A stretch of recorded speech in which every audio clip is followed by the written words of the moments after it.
America, get ready for the revolution.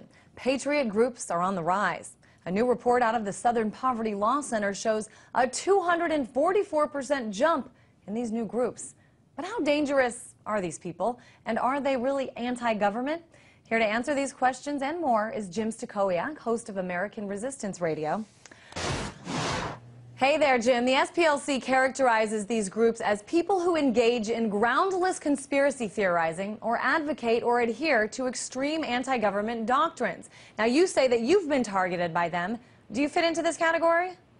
Absolutely, and I'm not ashamed to say I'm to wear the label. I find it quite interesting that that our government, FEMA, the new F word, has labeled the founding fathers terrorists, yet those today that are willing to defend the Constitution against a tyrannical government are also being labeled with the same labels. Ron Paul, a 70-something-year-old man, a domestic terrorist? I think not. We're not here to fight the government. We're here to protect and defend the Constitution of the United States. Are we a threat? Well, we will just say we will not be disarmed. We will not fire the first shots, but rest assured, millions of Americans, thousands of cells nationwide are prepared to resist mandatory gun disarmament, and we will not go down the path of Australia, UK, or Canada to gun disarmament. It will not happen. Let's talk real quick a little bit about the Southern Poverty Law Center. On their website, yes, they say... Last month, they put me on the list for advocating the intensification of the hatred to tyranny. I've now been recently added to that to their list. Go ahead. I'm on it. On their website, it says that the organization is dedicated to fighting hate and bigotry and to seeking injustice for the most vulnerable members of society. Are you somebody that threatens those vulnerable members of society? Absolutely not. I have friends of various religions, various colors. You know what? The question needs to be asked is about the $112 million that Mark Poltock of the Southern Poverty Law Center raised last year by riding a wave of hatred and fear in order to get donations. The resistance movement, the militia movements of America, have people of various races, various religions. But at the same time, we realize there are bad militias too that are racist, just like there's bad politicians, yet we have good ones too, like Ron Paul. Let's talk about these right-wing extremist groups around the United States. Do you think that there actually is a rise in these groups?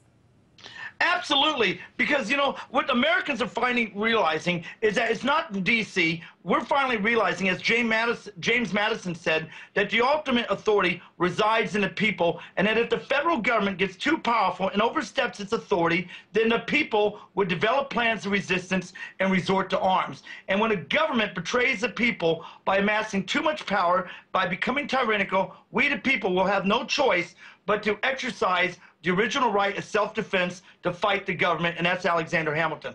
And if the people think those are radical quotes, they are not Americans, because that's what this nation was founded upon. This weapon I hold in my hand right now is to protect us against tyranny, as Jefferson said, which is the liberty teeth of the people. We will defend, not attack.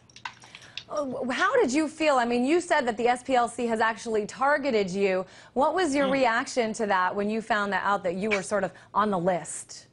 I went out and had a beer that weekend, actually, and went out and listened to some live music, and I celebrated. I've been wanting to get on their list ever since I knew about them, okay? Because that means I'm over the target, okay? I'm over the target, and I want to thank Mark Poltock and the Southern Poverty Law Center for their demonization of right-wing militants, people that are questioning authority, which is a patriotic thing to do, because this sudden rise is attributed directly to their demonization. The harder they push us, the more the rise increases. It is proportional to the amount of attacks against us is why these groups are raising. There are thousands of cells, I am here to tell you, in this nation that not even the DHS is aware of, that are off the grid, that don't even use the internet for communications. We have a secure communications network that even Homeland Security can't penetrate, and they can't bring our movement down because we have no leaders. We're a leaderless resistance united in concept against tyranny. It's pretty interesting, though. I mean, you say you went out and had a beer when you found out you were put on their list, but part of their thing is they're calling people like you dangerous. I mean, do you agree with that and the other people on the list who are actually posing a dangerous threat to society? Well, the question needs to be asked, if we're a danger, why aren't they targeting the President of the United States, who has Bill Ayers, who is responsible for 30-plus bombings of federal buildings, civilian targets, and military installations in the 70s. Bill Ayers, our president is a danger. The members of Congress are a danger. Who's killing who? Okay? We got police officers in the United States that are shooting unarmed Americans in the back. Okay? We're the most heavily incarcerated country in the world. In fact, there's more people in prison for victimless crimes than Russia and China combined. So we are a police state, and we are definitely under a guise of tyranny right now, and it's fixing to get hard. And I'm hoping that we can save this republic peacefully, but I seriously doubt it, because every time we try to do something peacefully, they push us out, they suppress our free speech. There's a revolution coming, and the only thing we can control is the character. It's up to them whether it'll go violent, not us. Talk to me about this revolution. I mean, you obviously have some pretty strong opinions, and you associate with a lot of people who feel pretty strongly as well. Is there a plan in place to try to, you know, do something about your anger?